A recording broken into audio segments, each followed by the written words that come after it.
Descubriendo el mundo con David Cañedo.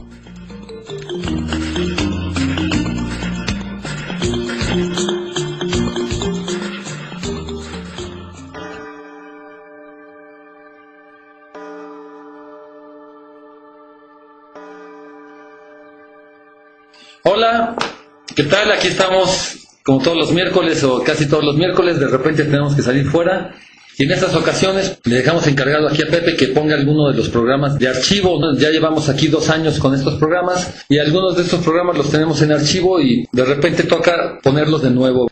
Por cierto, que si a alguien del público le interesan estos programas, algunas personas que nos escuchan y que le pueden interesar estos programas, los tenemos disponibles en formato digital. Traigan una memoria y se los pasamos sin el menor problema, ¿sí? A los que les interesa escuchar estos programas. Bueno, pues voy a seguir con la línea que llevaba desde hace varias semanas. Estamos tratando de entender la naturaleza de nuestro mundo moderno, de la crisis social y ambiental en la que estamos apenas empezando a darnos cuenta, pero que ya realmente está bastante avanzada. Hay toda una situación por la que estamos pasando, por la que está pasando la humanidad en general. El planeta Tierra es una crisis ambiental sin precedentes realmente, y esto va a llevar a una crisis social y va a ser todo un rollo que está pasando, y estamos tratando de entender las causas de todo esto. Y para entender las causas, ya les he puesto ejemplos de lo que sucedió con otros imperios en épocas pasadas. El proceso que está pasando ahora pues es algo similar, claro, con todas las diferencias de contexto, de tiempo y del espacio, pero el proceso sigue unas líneas similares.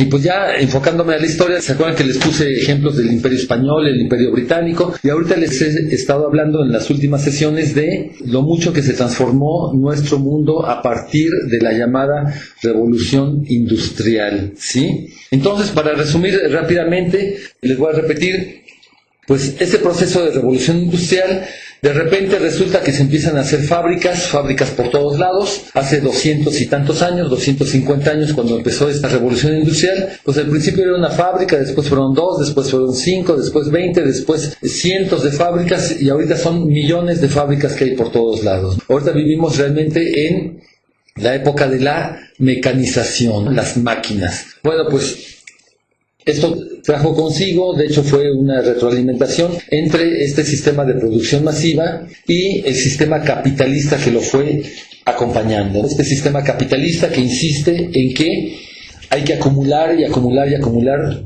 las ganancias. Todo este sistema está hecho exclusivamente para producir ganancias, que esas ganancias se acumulan en menos y menos manos. Es algo así por el estilo. Bueno, pues el asunto es que todo este sistema industrial, una fábrica, esto ya se los había dicho anteriormente, una fábrica pues necesita recursos naturales. En una fábrica entran materias primas, así se les llama, materias primas, y salen productos terminados, ¿sí? Pero si yo soy dueño de una fábrica, pues yo quiero que esa fábrica esté funcionando todo el tiempo, porque todas esas máquinas a mí me costaron dinero y yo no quiero tener esas máquinas ociosas. Entonces, la naturaleza de este sistema es que las máquinas las voy a tener funcionando, si se puede, 25 horas al día. Está un poco difícil que suceda, pero por lo menos 24 sí. El caso es que las quiero tener funcionando todo el tiempo, aunque tenga que estar rotando a los trabajadores, pero las máquinas que produzcan y produzcan y produzcan. Y para que produzcan, pues necesito un flujo constante de materias primas.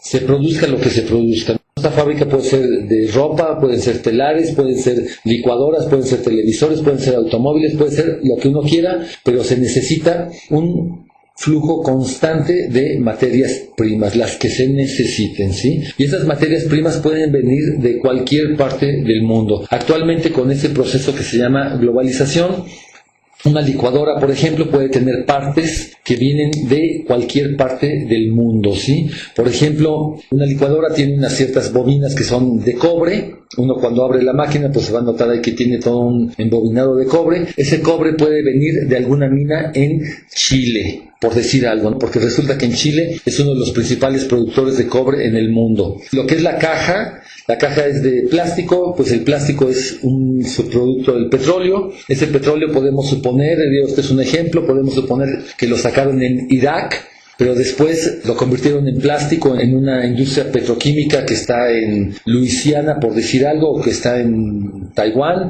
y de ahí ese plástico lo mandan a otro lado donde le dan la forma de la caja de la licuadora. Además hay partes de acero, que ese acero puede venir de alguna mina de Sudáfrica o de algún lado, y todo esto, todas estas partes que vienen de todas partes del mundo, se ensamblan en una maquiladora en China, por decir algo, y de China exportan estas licuadoras a los Walmart en todas partes del mundo, aquí mismo en México. En México uno va a comprar una licuadora, posiblemente esa licuadora se ensambló en una maquila en China, o a lo mejor fue en Tijuana, no lo sabemos. El asunto es que todas estas materias primas recorren miles de kilómetros para llegar a esas fábricas. Y de ahí sale el producto terminado que va a recorrer de nuevo miles de kilómetros para llegar a los estantes de la tienda donde lo vamos a comprar nosotros. ¿Ok?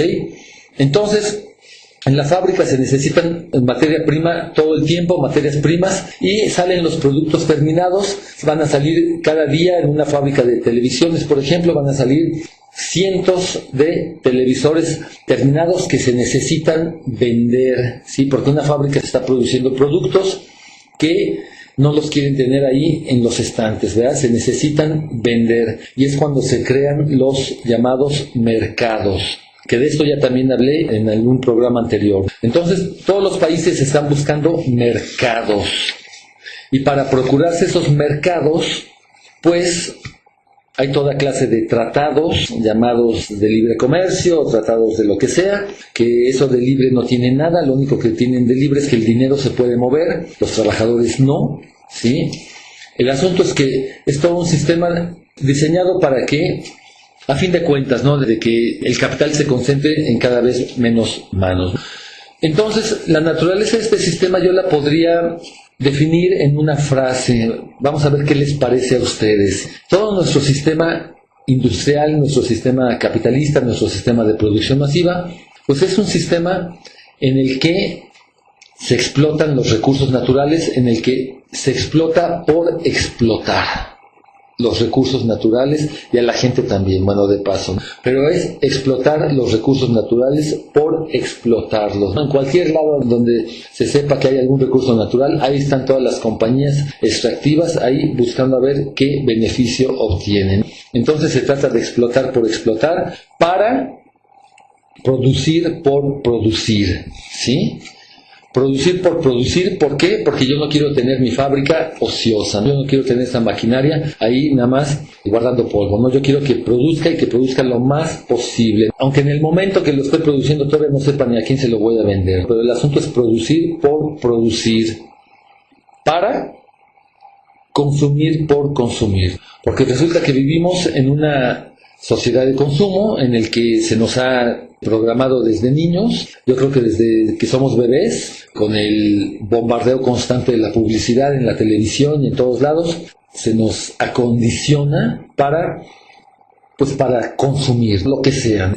No sé ahorita la estadística, pero supuestamente un niño que pasa X número de horas al día viendo la televisión está bombardeado constantemente por toda clase de publicidad, no solo en la televisión, sale uno a la calle, en los anuncios, en las revistas, en todos lados. Es un bombardeo constante de publicidad en el que se nos crean toda clase de necesidades artificiales. Entonces el chiste es consumir por consumir, ¿sí? Simplemente sale algo nuevo, bueno, pues todo el mundo lo quiere tener. Y aunque hay todo un arte o una ciencia, quién sabe que sea esto, un arte-ciencia, que se inventó apenas el siglo pasado en Estados Unidos, que se llama la mercadotecnia. Y la mercadotecnia consiste en inducir a la gente a comprar cosas que ni siquiera sabían que existían, cosas que no necesitaban, ni siquiera sabían que existían, y de repente ya no pueden vivir sin ellas. Bueno, pues eso es la mercadotecnia.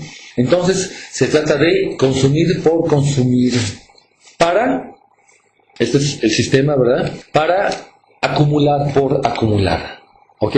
Esa es otra característica fundamental del sistema, ¿no? Acumular por acumular. Cualquier persona que pueda acumular lo más posible, pues lo va a hacer, ¿no? Esa es, repito, la naturaleza del sistema, es tener más y más y más y más, y hay gente que tiene tanto dinero que podría gastarse $1,000,000 diarios, que nunca se los van a gastar, pero se los podrían gastar, y aún así no es suficiente. Quieren tener más y más y más y más. Es la naturaleza del sistema, ¿no? Acumular por acumular, para desperdiciar por desperdiciar, porque resulta que en nuestra sociedad de consumo, pues la mayor parte de lo que compramos se le da un cierto uso, que puede ser un día o una semana o un mes o 6 meses, y eventualmente todo eso va a dar a la basura, ¿sí? Hay una cantidad enorme de basura que se produce todos los días. Todo esto es muy interesante, de hecho ahorita lo estoy mencionando así nada más de paso, pero de hecho le podemos dedicar varios programas a desmenuzar cada uno de estos pasos con más detalle. Entonces, para resumir, nuestro sistema económico, nuestro sistema industrial, es un sistema en el que hay que explotar por explotar, para producir por producir, para consumir por consumir, para acumular por acumular, para desperdiciar por desperdiciar. ¿Qué les parece, sí? ¿Qué les parece? Realmente, bueno, yo pienso que es un buen resumen de lo que es todo nuestro sistema. Y en ese proceso, pues le estamos dando en la torre a nuestro planeta. ¿Sí? Literalmente le estamos dando en la torre, estamos acabando con todos los recursos naturales, estamos acabando con los bosques, estamos acabando con la vida de los océanos, estamos acabando con los metales, los minerales, ya estamos a punto de acabarnos el petróleo, estamos acabando con todo, y en el proceso estamos produciendo enormes cantidades de contaminación, de desechos de todo tipo, desechos industriales, desechos nucleares, todo tipo de desechos que van a durar ahí durante siglos y milenios sin que se descompongan de nuevo. Entonces, repito, en este proceso de simplemente de producir más y de consumir más y de acumular más y de desechar más, pues realmente estamos acabando con todo. ¿Ok? Ya también yo les había mencionado en alguna ocasión, bueno, pues ahí va de nuevo, parece ser que todo sistema necesita una filosofía que lo sostenga. Más que una filosofía, una visión de la vida, ¿no? Una cosmovisión, así se le llama, ¿no? Una cosmovisión significa la manera en la que interpretamos el universo, en la que interpretamos nuestro mundo, en la que interpretamos la vida.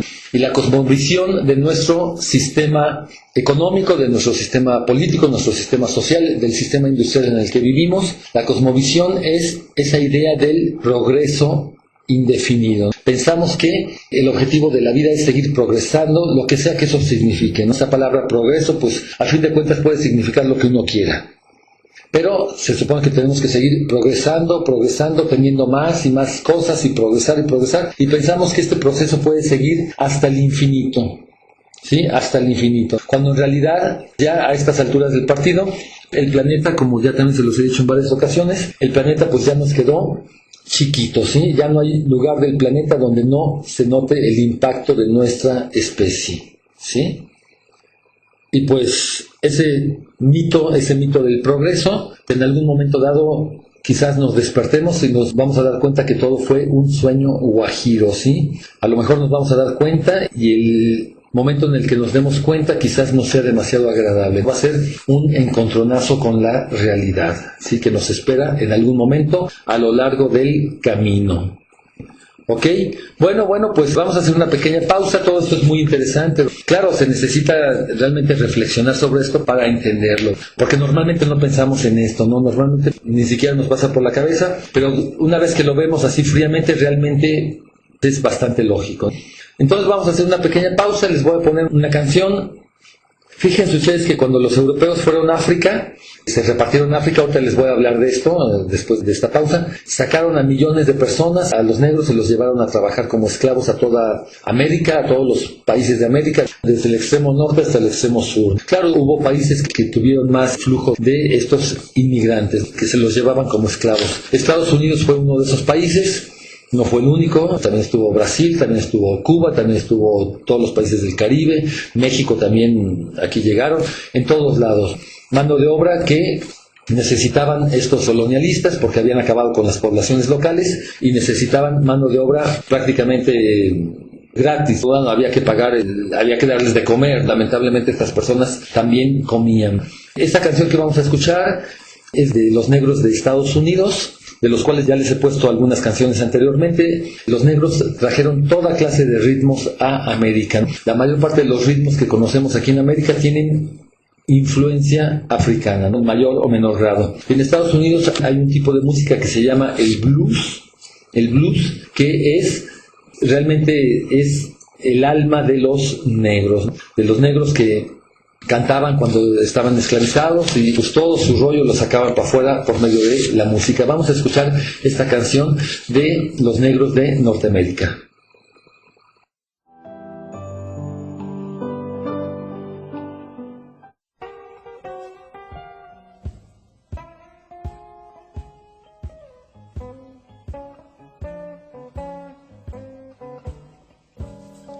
I've been all across the country.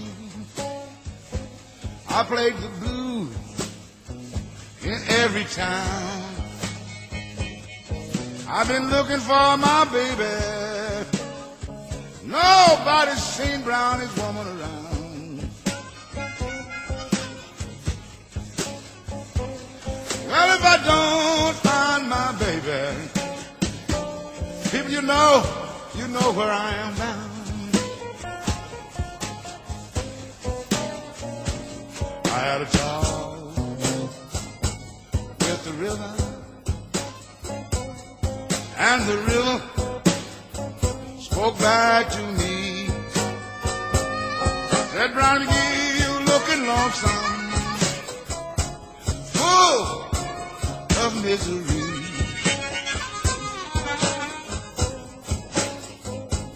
Well, if you don't find your baby,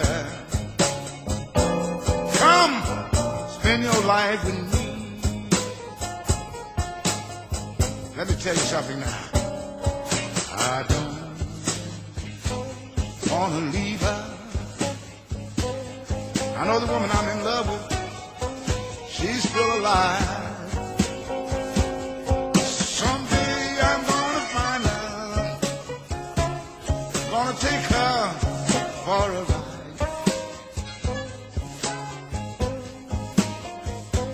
Then we will spend our lives together, somewhere among the time.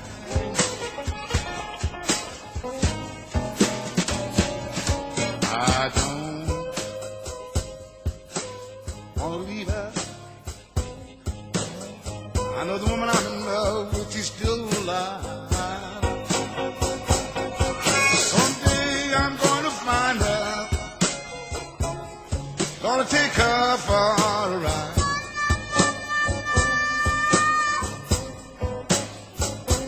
Then we will spend our lives together, somewhere among the time. Yeah.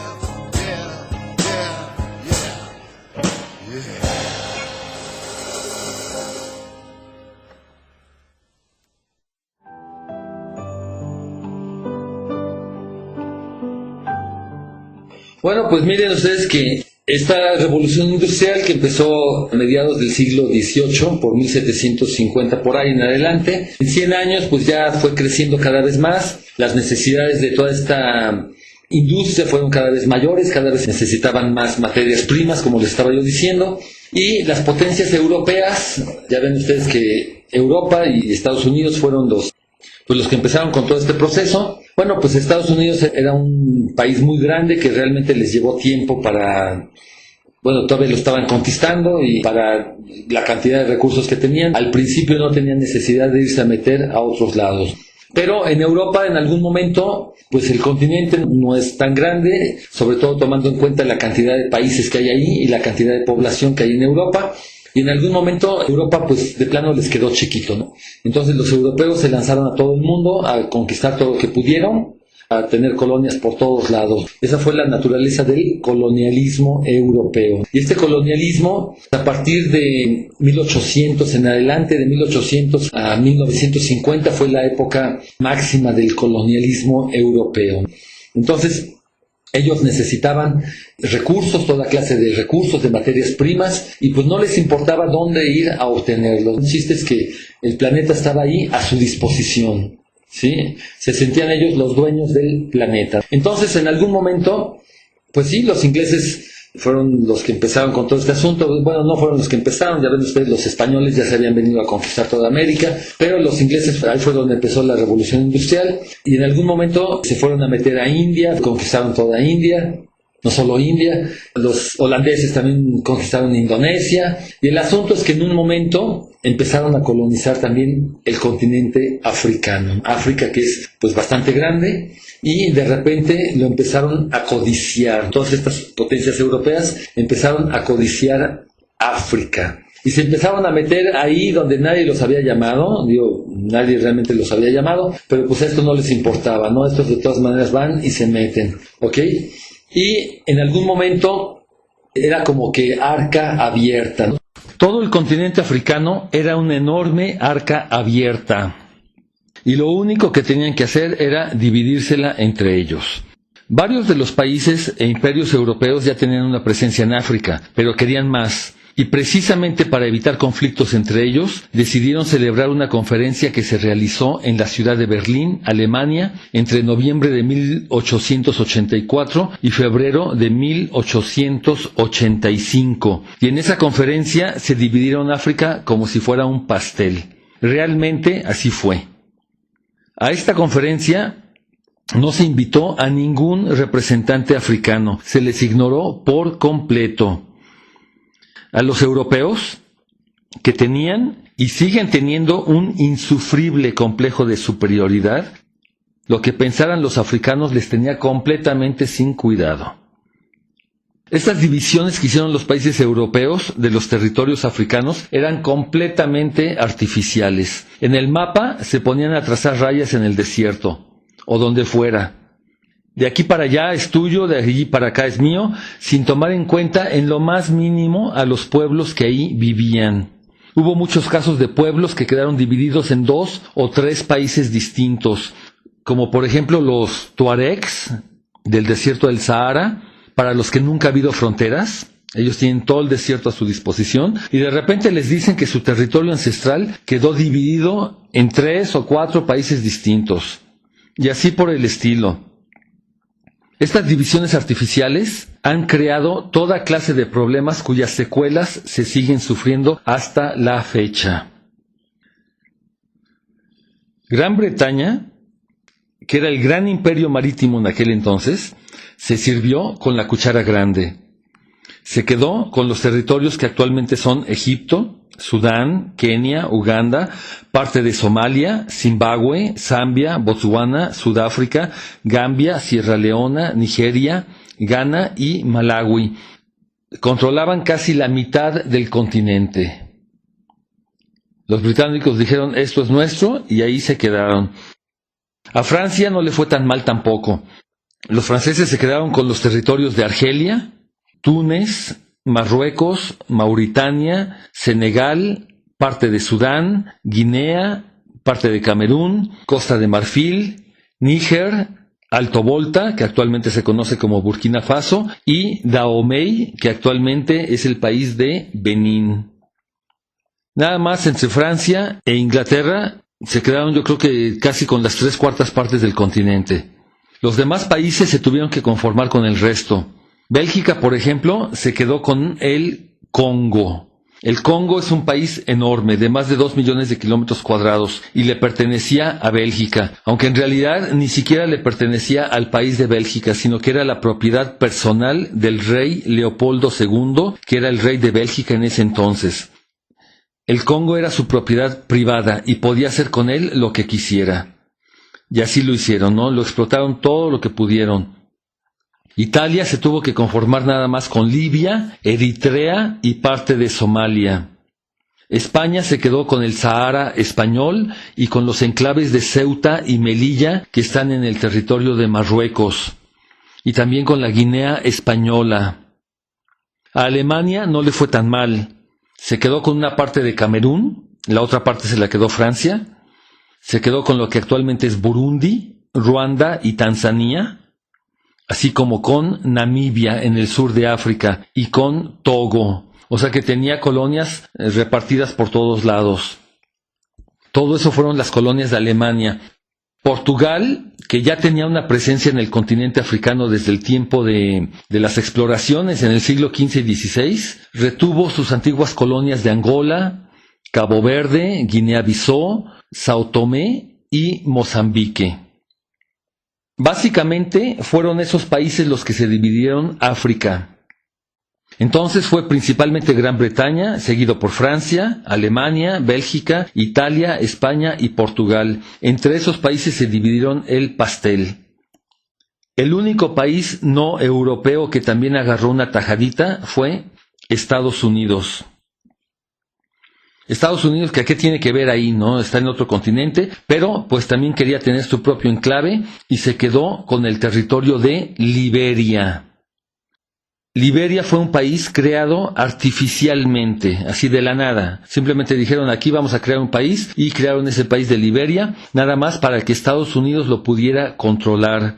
Nominalmente era un país independiente, sí, supuestamente era un país independiente, pero pues era claro que estaba en la órbita de los Estados Unidos. Y de todos los territorios y países de África, el único que pudo conservar su independencia fue el reino de Etiopía. ¿Sí? Etiopía fue el único que pudo mantener su soberanía, aunque los italianos hicieron lo posible por conquistarlo. Pero los etíopes se mantuvieron firmes allá en sus montañas y nunca lo pudieron conquistar.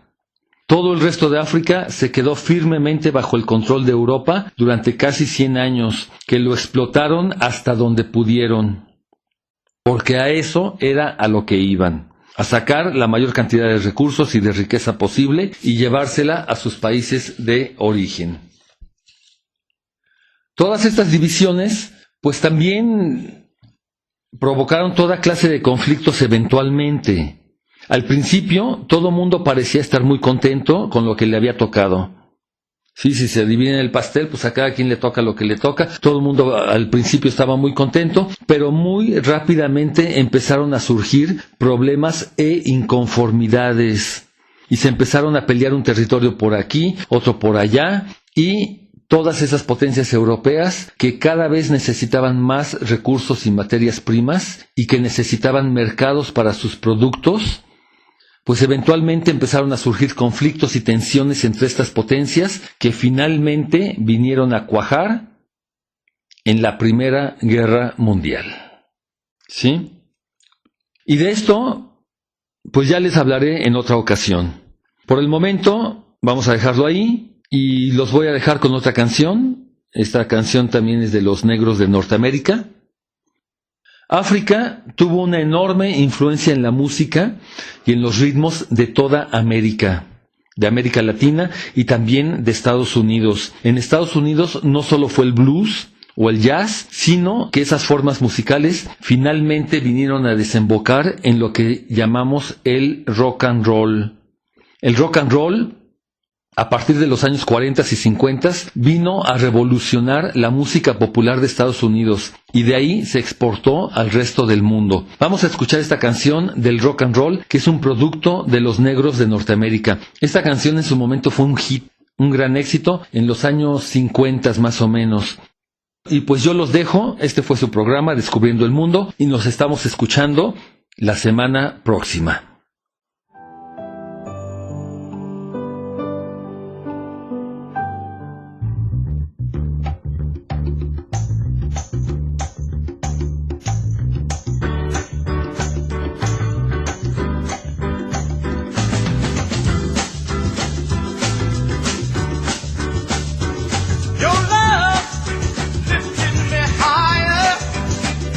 Than I've ever been lifted before.